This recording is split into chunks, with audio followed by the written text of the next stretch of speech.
Hi friends! Happy Spooky Sunday. It's time for more stories by candlelight here on a chilly Sunday night. So tonight I'm having a nice cup of tea.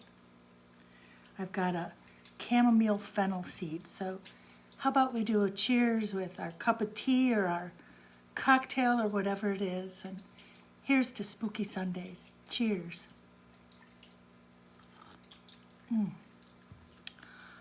That's good. I'm hoping to sleep well tonight. That hasn't happened very much lately. It's good to see you all, and it's nice to be back. Boy, it's been one heck of a week, hasn't it? Well, I've been trying to think of what I wanted to talk about tonight. You know, eventually I'm going to run out of stories. I haven't yet, but eventually I will probably run out of stories to tell. I don't know what we'll do then, but we'll cross that bridge when we get to it. Tonight I want to talk about some spirits, I suppose you could call them spirits, entities, things that are not of the material world, that are not of the physical world, but who share this world with us, that are nearby all the time, but we only rarely get a glimpse of them. Sometimes we are lucky enough to catch them more than once. And that's what I'm going to talk about tonight. I've been doing a lot of soul searching lately and reflecting on things in my life and what's brought me here and how I got here. And I was remembering many things that have gotten me here. And I think some of the most poignant have been my encounters with things that were never human. Ghosts, not ghosts, but spirits of a different kind. And my first encounter with that was when I was 5 years old, not about 5 years old. I was 5 years old. I remember it was 1960. And that was the year that my little brother Tommy was born. And at that time, when you would go into the hospital to have a baby, it wasn't like, in and out. When I had Zach in the hospital and we left 2 hours after he was born. But then you were in a full 7 days. And my mother did not mind this with her sixth child, because 7 days in the hospital meant 7 days of not having to cook and tend 5 other children and a brand new baby. But while she was in the hospital, the 5 of us needed to have care. And so this year we went, because it was the summertime, it was the end of July. And so my Grammy Ethel and my Gramps invited us children up north for a week.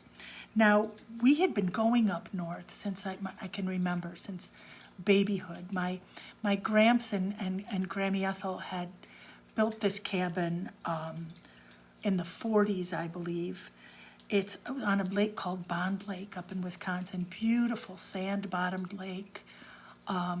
Their cabin was up on the top of a hill, and it was, I suppose, it was a 2-room cabin, but the one room, it was one great room with a kitchen off to the side. You'd come in the door and the kitchen was off to your right.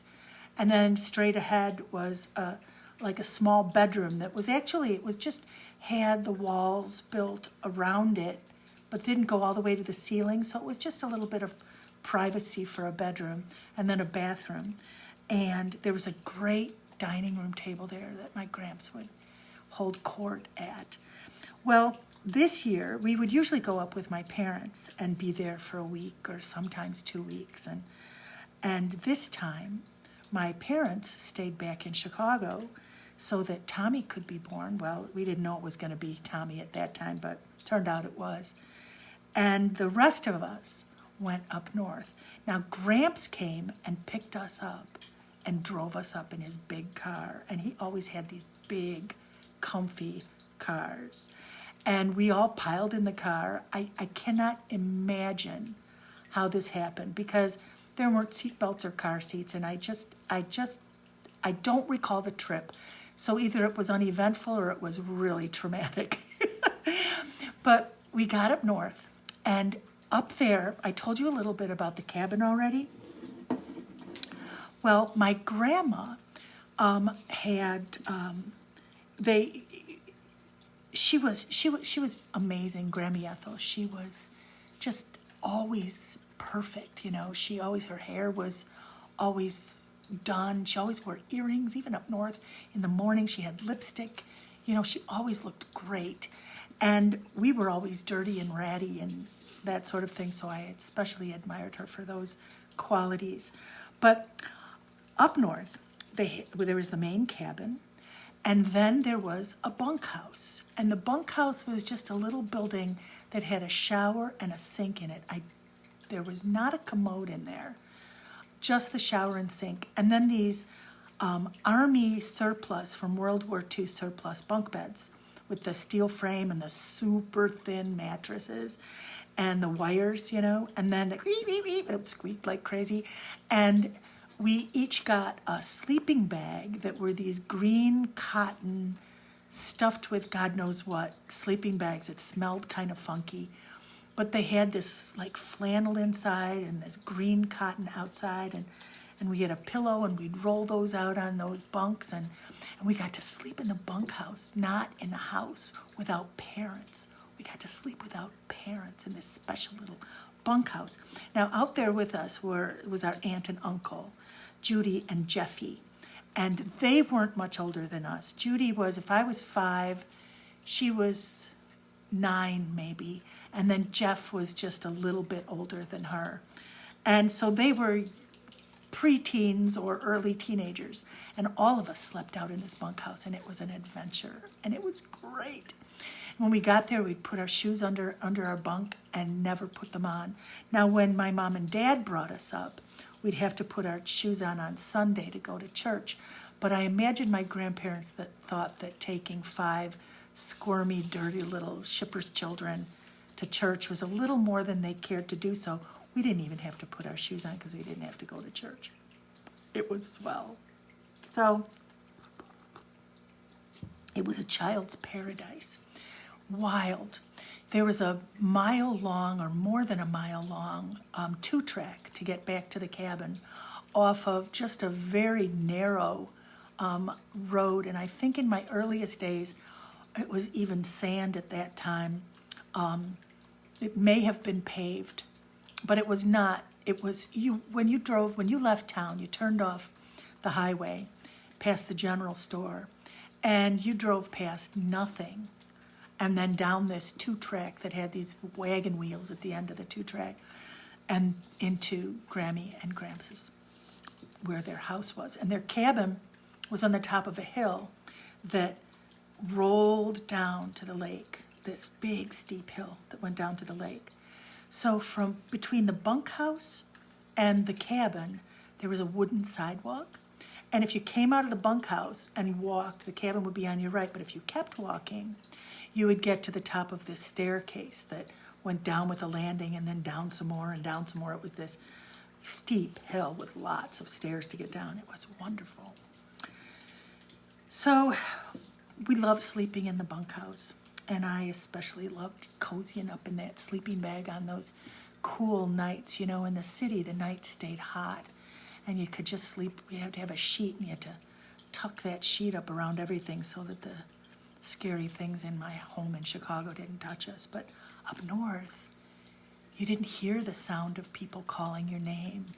All you could hear was the sound of the whippoorwill or the sound of the frogs down by the lake, maybe a nightjar, and just the sound of the breeze through the jack pines all around. And you could smell the sweet smell of the jack pines in the dew, and the hot sand that had been hot all day would like give off this special aroma that was the most soothing, satisfying way to climb into a cozy bunk.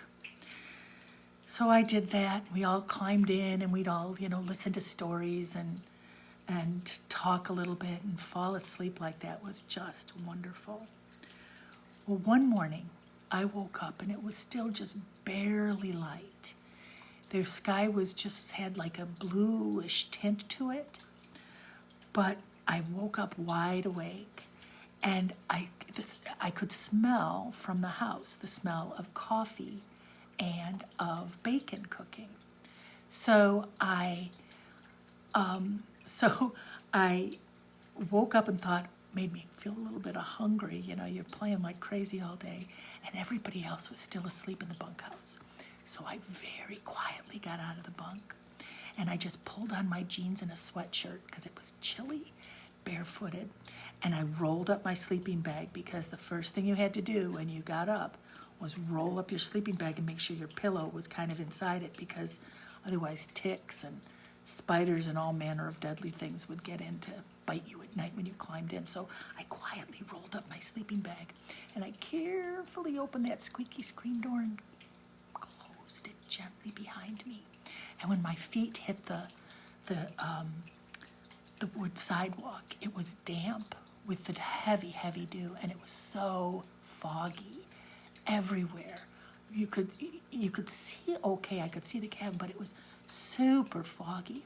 And the wood, the cool wood, damp with the dew, it was worn enough that it felt like velvet under my feet.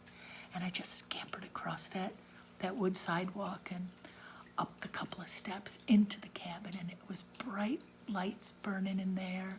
And there was Grammy Ethel in the kitchen frying up bacon in her pearl earrings and her beautiful flowered yellow apron. And Gramps was sitting at the head of the table, and he turns around to the door and looks at me and says, "Oh, look, it's an early riser." And Grammy Ethel says, "Oh, good morning, early riser. Come sit up by Gramps and I'll get you something warm to drink." So I climbed up in the chair right next to Gramps. And they were these high-backed, they had a jute seat on them that was scratchy if you were in your swimsuit or wearing shorts, but I was in my jeans, so I was fine. And I climbed up in that chair, and I was so little that the table came up to about here on me. And I sat there leaning on my chin, watching my grandfather. And Gramps was sitting there with this big cup of coffee, and it was a cup on a saucer. Grammy Ethel never served coffee without a saucer. And he had a spoon, and he took the spoon, and he dipped it in the butter dish and came up with this dollop of butter on his spoon. And then he put it in the sugar bowl, and he swirled that butter and sugar in his coffee counterclockwise. And then he took a little sip. And I remember being fascinated at that, watching that grease on top of the coffee, you know, how it caught the light of the overhead light. And that was just the strangest thing to me. But I loved butter, and I loved sugar, and I liked coffee, and I thought, oh, I bet that's pretty good, although I never have had it, to be honest. But I watched him dip that in and just stir as he talked to me, and he was just laughing. And then as he's just sipping, Grammy Ethel said, "Let me get you something warm to drink." And so she went back in the kitchen to make me something to drink. And I was sitting there looking out the window. And there were two big picture windows. And down from the picture windows were the lake. And you could see, the trees weren't as grown up as they are today, but you could see right down to across the lake from those windows. And out on the lake, the mist, the fog and mist seemed to be just swirling around in different patterns. And I looked at that, and I was watching, and I just said to myself, not to anybody in particular, I just said, "Oh, that looks like ladies dancing." And just then my Grammy was next to me, and she put a cup in a saucer with a cup of cafe au lait for me. Now, cafe au lait is warm milk, sugar, and a little bit of coffee. And so I had my own coffee drink too, and I sipped it. And as she set it down to me, she said, "That's a fairy mist." And I said, "A fairy mist?" And my Gramp says, "A what?" And she said, "A fairy mist. If you listen, you might be able to hear them singing." Well, my 5-year-old brain was all over that. So I sat as quiet as I could, and my grandfather went to say something to my grandmother, and she shushed him. And I listened and listened, and I couldn't hear anything. But I could see them dancing to something. And I said to Grammy Ethel, I don't hear anything. And she said, well, you probably just can't hear it inside the cabin. You should go out down by the point. There you'll really be able to hear them singing. And my heart started to beat fast. Now, Grammy and Gramps' cabin was in one place, and then fairly close to them, but there were trees in between, was another cabin that belonged to a friend of my grandfather's. We didn't know what his first name was, but it was Smalley's cabin. They were never there. I don't recall ever meeting them. But beyond that, the path went straight past Smalley's cabin and then out, down, through the woods to this point. The lake was one large body of the lake, and then there was a small bay that we called Roush's Bay, because the only people that lived there year-round, his last name was Roush, and their house was on the south end of that bay. And between that bay and the main part of the lake was this big point, and that was part of Gramps' property. And so we would often walk out there, and there was a path worn that was all sand. So you could walk barefoot, and on either side, it was just a narrow footpath.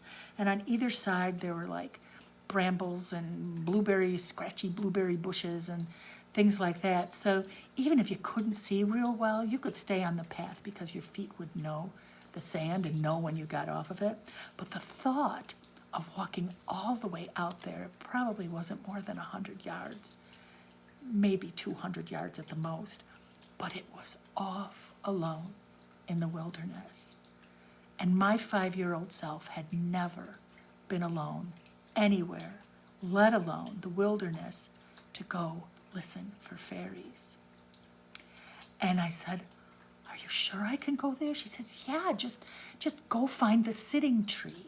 Now, the sitting tree was a tree that was out on the point. And long time ago, the Ojibwa people who lived there marked that point as part of a trail of some kind, because the tree it grew up about 2.5, 3 feet, and then it bent in a 90-degree angle, and then with a little like bend in it, and then it grew straight up again from there. So as a sapling, what they would do is tie down the trees so they would grow parallel to the ground and then grow back up. And it was a big enough tree now. It was no longer a sapling, clearly. This had been done years before we were there. But it was a perfect place to sit, and you were close enough. You were just off the reeds, off the water's edge. So it was a perfect place to go and sit and watch the fairies dancing and listen for the fairies. She warned me, though, to not go in the water, not even put a toe in the water. You see, that was the one basic rule. Well, there were 2. You don't play with fire, and you never go in the water without a grown-up. We all knew the children drowned all the time who didn't follow that rule. And so I would never go in the water without a grown-up there. So I decided I was going to go. I sipped up my cafe au lait, felt so warm going down, and Grammy Ethel walked me out and down the stoop, and she walked me to the edge of the wood sidewalk, and she said, go on. And I was so nervous, but my desire for fairies just totally overtook my fear, and I started down that path. And she stood there for a long time watching me until I couldn't see her anymore. Now, I was pretty short, and it did dip down a little bit, but between the fog and the distance and my stature, pretty soon she was out of sight. And I almost turned around, scared. I was like, I wasn't thinking of bears or animals or anything. I don't know what I was thinking, but I was just uneasy being alone. And yet I kept going. Pretty soon I got to the sitting tree, and I climbed up on it, and I sat swinging my feet back and forth. And I looked out, and those mists were swirling like crazy out there. And the sun wasn't yet above the horizon, so it still had that pinkish early morning hue. And so they were like these blues and pinks, and it looked like they were huge, beautiful creatures dancing on the water. And as I sat there, I couldn't see fairies. I just saw the mist. And then I started looking beyond what you can see in the physical world. And this was something I had learned to do in my house, to be able to look beyond the material world and just a little ways into that energy world. And I had learned to actually leave that haunted house and move right into that other reality, that reality that's only energy, and that's what I did. I focused my eyes, or unfocused my eyes, and looked out. And soon I started seeing faces. Beautiful, enormous, tall beings with these beautiful faces. And they were coming toward me with this. They weren't like smiling at me, but they had this most peaceful, loving expressions. And they were coming, and I started hearing my name. And not my name like in the house. Not my name like in a malevolent, scary way. This was a loving, beckoning, like, there you are way. It was like a recognition, I see you, there you are. And then I started to hear it. I cannot do justice in describing the music that I heard. I don't know if it was voices or if it was an instrument or instruments, but it started with this harmonic chord that had so many layers that it just gave me goosebumps. And then it modulated a little bit up and down the scale, and this melody started to emerge that was like, I can hear it in my head, but I cannot reproduce it. It was like just this, I won't do it justice if I try. And it was beautiful. And I sat there in awe, watching this dance, and just this little 5-year-old person sitting on this tree limb, just watching this amazing reality. When one came towards me and reached out as if, come join us. Well, you didn't have to ask me twice. I just let go and floated up with them. And I was floating, and I was ethereal like they were, and I was beautiful like they were, and I moved my spirit self to this music in the most wonderful way, without stumbling or without being encumbered by gravity, just floating and dancing in the air and the mist with these amazing, beautiful fairies. That's what I called them, the fairies. I was sure that's who I'd found. And then I leaned back and sort of started to sink beneath them, and I was watching them above me, and as I sank, I felt myself on the surface of the lake. And as soon as I felt the surface of the lake, this is really strange. I didn't understand this for a long time. I think I understand it now, but when my consciousness reached the surface of the lake, it expanded until my experience was as if I was the surface of the lake. So like, instead of having to look from side to see things, I could see the entire sky. I could see everything around me as if my field of vision was the entire surface of the lake. And I was the lake. And the mist was coming off of me and creating these beautiful entities that were dancing to this amazing sound. And then I sank into the lake. And I felt what it would feel like. I know what a lake feels like to itself, because I became that lake. I could feel all the life within me of fish and insects and plants and everything. I could feel it, and I could feel the lapping of the shore and just that reaching out. And I looked up, and just then, as the sun started to get a little bit higher, I was in the water looking up, or I was the water, looking up at these beings as the sun just started to break above the treetops. And all of a sudden, my conscious mind, my physical mind came into play, and it was like, oh, you're in the water. Grammy Ethel will kill you. And all of a sudden there was this rush, and I jumped, and I was sitting on the tree limb just as the sun came up, and all the mist just went poof with this golden explosion, and the music was gone, and those beautiful dancing beings were gone, and I was completely dry. I had never left that tree limb, and yet I had experienced something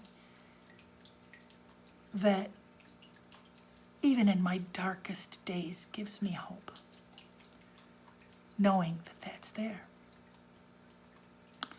So I hopped down off that tree limb, and I ran as fast as my little feet could carry me.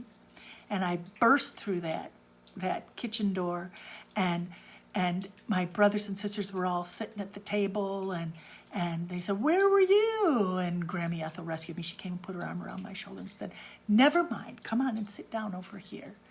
And she heated up my cafe au lait and gave me a plate of biscuits and scrambled eggs and bacon, and we listened to one of my Gramps' stories.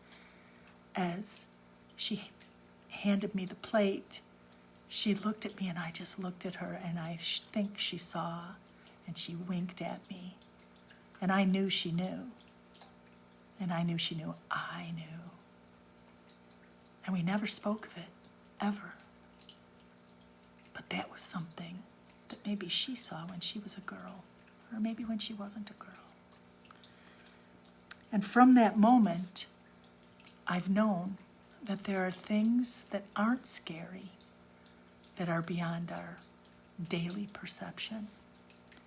Well, I spent my lifetime looking for that.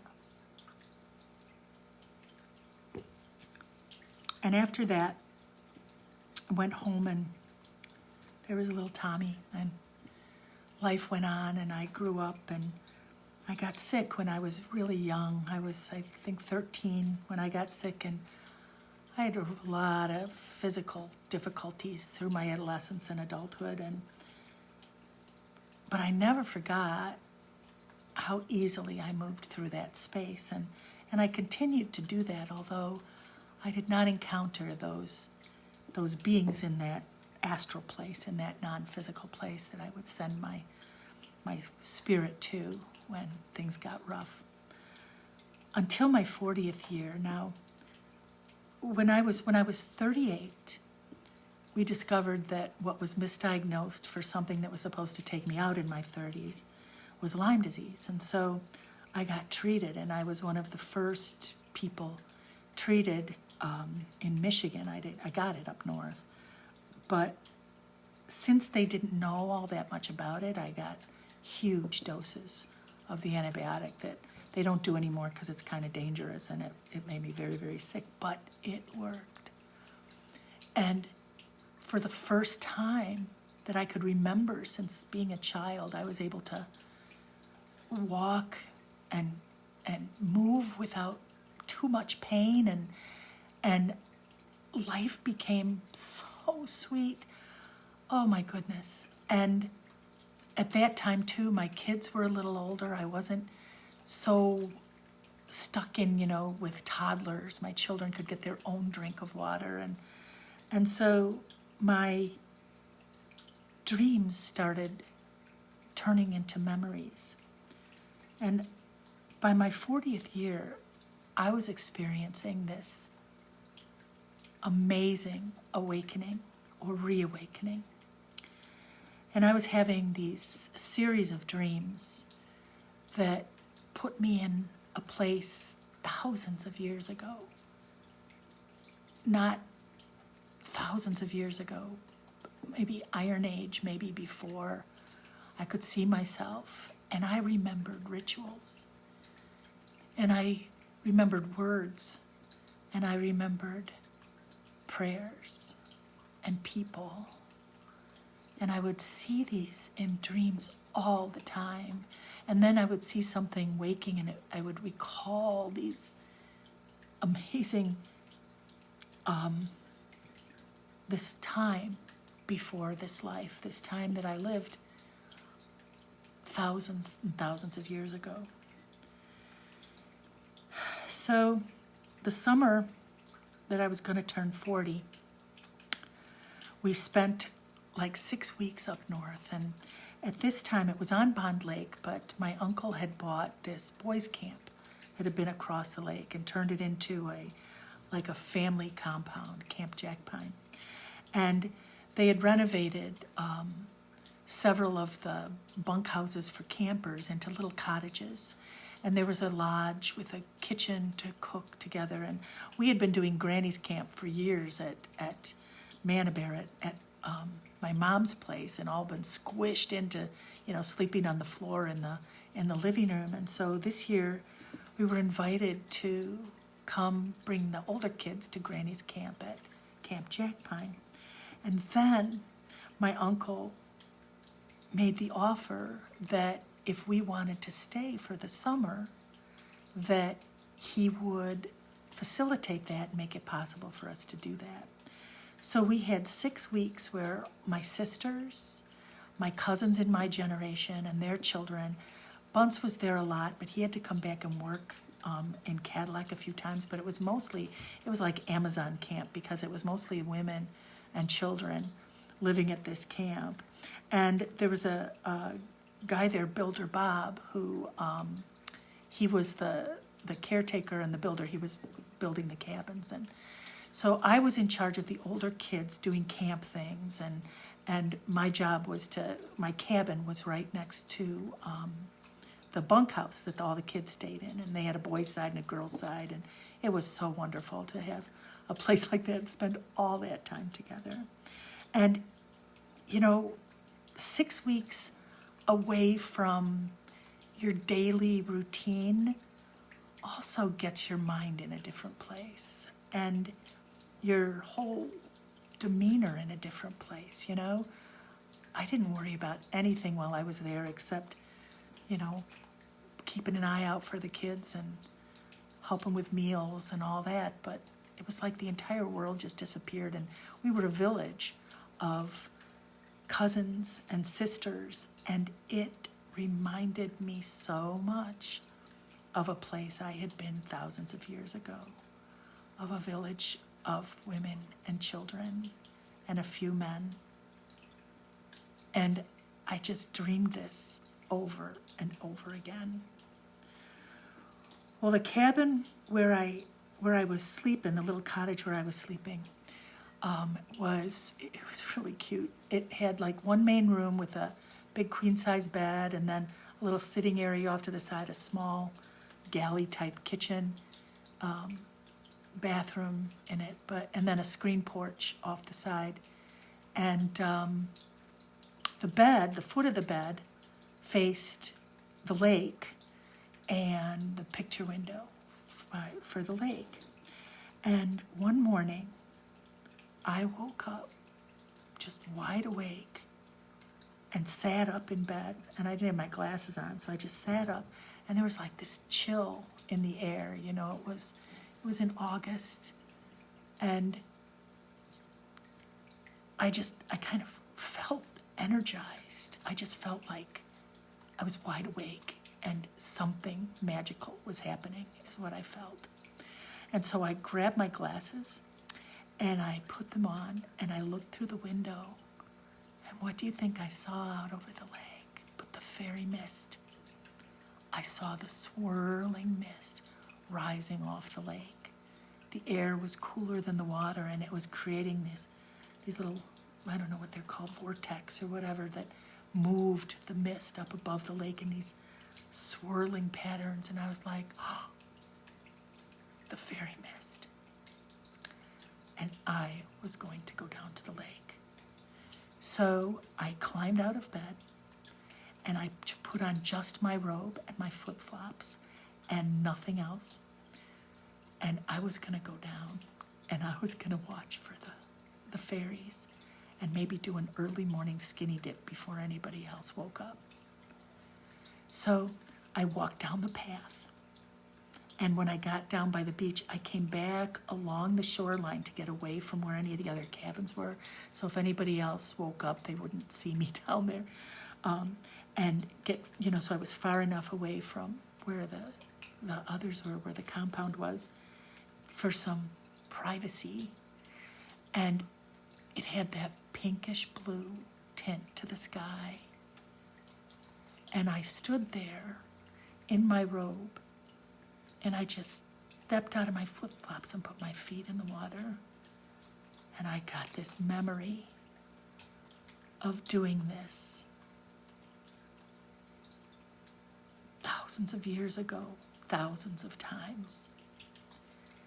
And I dropped my robe in the dry sand, and I stepped into the water, and it was cool, but it was warmer than the air. So I just walked into the water slowly with my hands out like this, spread out and up. And I walked in just below my waist. I was in just like hip deep. And I reached down into that water, and I lifted it up, and the water ran down my arms and down my body, and I shivered. And as that happened, I looked at it, and it looked like it was liquid gold running down my arms. And I looked up, and I didn't have my glasses on. I left them with my robe, and I saw those same beings. And they recognized me again, only this time I recognized them too. And I reached up toward them, and I could hear that music. I heard those chords. And it was like ecstasy as I just stood there in this chilly air, standing in this water, doing a ritual and remembering words and remembering sounds that my soul remembered, that this body had never learned. And then I reached down again, and I took cups of water, and this time I turned my hands up like this, spread out but fingers up. And from my fingertips, it was like, I don't know if it was the sunrise catching my fingers, but it looked like there were shafts of golden light. And I just felt this energy coming off of my fingertips. And it was like one of those Tesla balls, where when you touch the electricity, it joins it. That's what was happening. My hands reaching out like this were joining in this energetic connection. And I was standing there, just tears rolling down my face, remembering and connecting, and all of a sudden I hear this woof, woof, woof, woof, woof, woof, and I startled, and everything was gone. And all of a sudden I shiver, and I look, and there's this big red dog that is right at the shoreline by me. And this dog has a bandana around its neck, and it is lunging at me, and it's baring its teeth, and it's barking like crazy and growling at me. And I'm like, oh my God, I am naked in the water, and I suppose I could just swim out, but what am I going to do? I was terrified, and I was startled, and everything was gone, and that whole moment was gone by this big friggin' dog barking at me, threatening me. I don't know if it saw something from me and it scared it. I don't know how long it had been there, but maybe it saw that energy too, and it freaked it out. And I was just standing there shivering when all of a sudden I hear this crashing coming down the hill. And it's like through the brush. And all of a sudden, Dana dog, this was Builder Bob's dog, was named Dana. He called her Dingo Dog. She looked like a wolf. She had really long legs, and she was gray and wiry, and she was strong, but she was like part husky because she had one white eye and one blue eye. She had two different color eyes. One was like white with brown flecks, and the other was blue. And she just came down that hill, and she leapt from about 10 feet up and landed right between this dog and me. And she is facing this dog, and she is growling and baring her teeth, and just and this dog just sat down on its haunches and its ears laid back, and she just lunged toward it, and this other dog just ran away. And she chased it just a little ways, just a few steps, and then she came back and she looked at me, and then she turned around away from me and sat down right there by my things, looking around the shoreline as I came out of the water. And I picked up my robe and I petted her and I said, "Oh, thanks, Dingo Dog, thank you, thank you."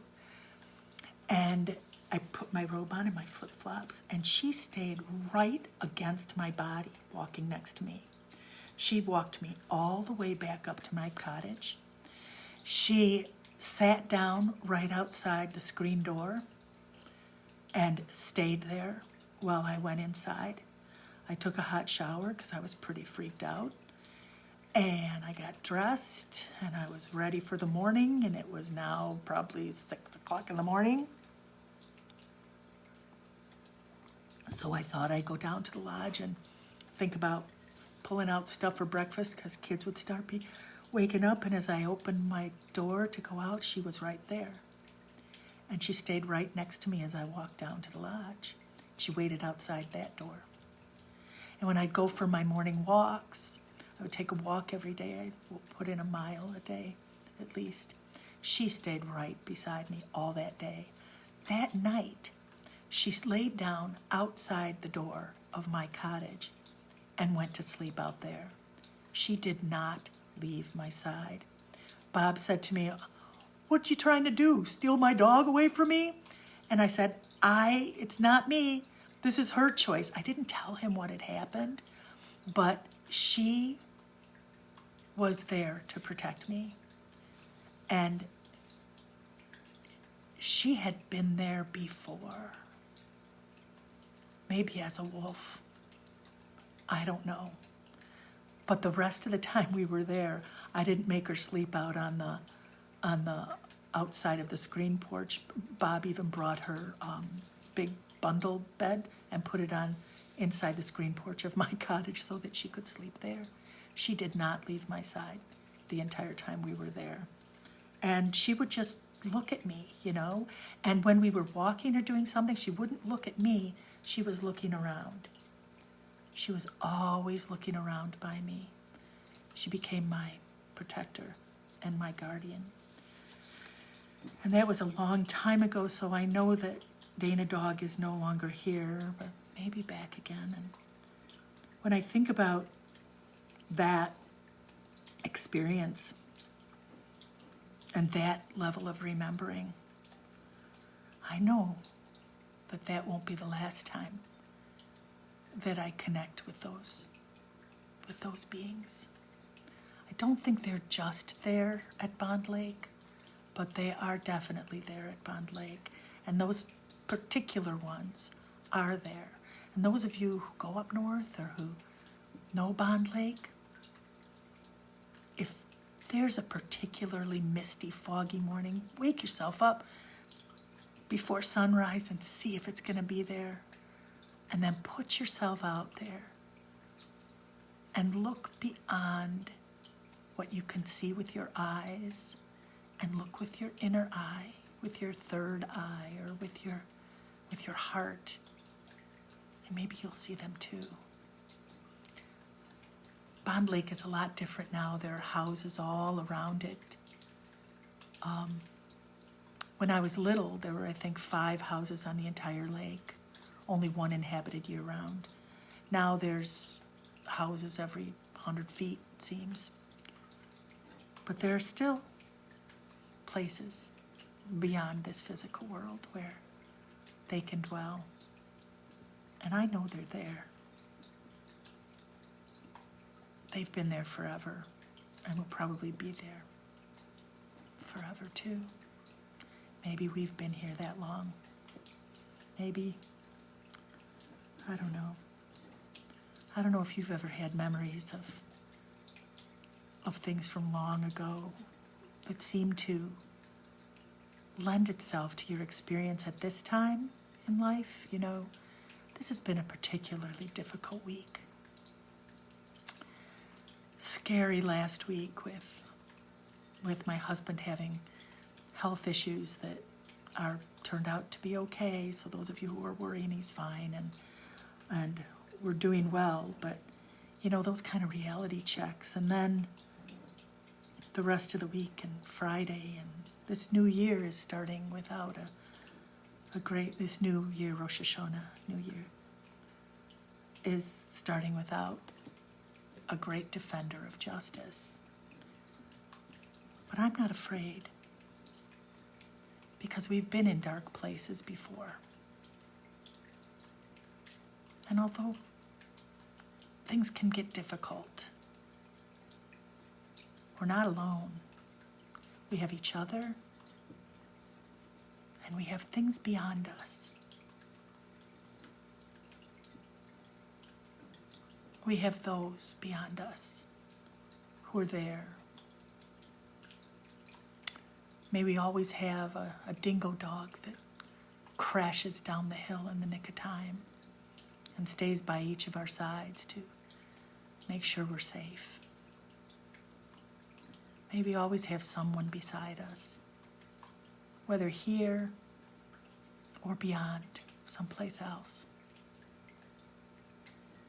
May we always remember that the brightest lights are those that shine within us. And those are the ones that we share with one another, right? I'm so grateful for being allowed to experience those beings. I thank my grandmother. I thank my grandmothers, mothers, grandmothers, and all those who came before and who will come after.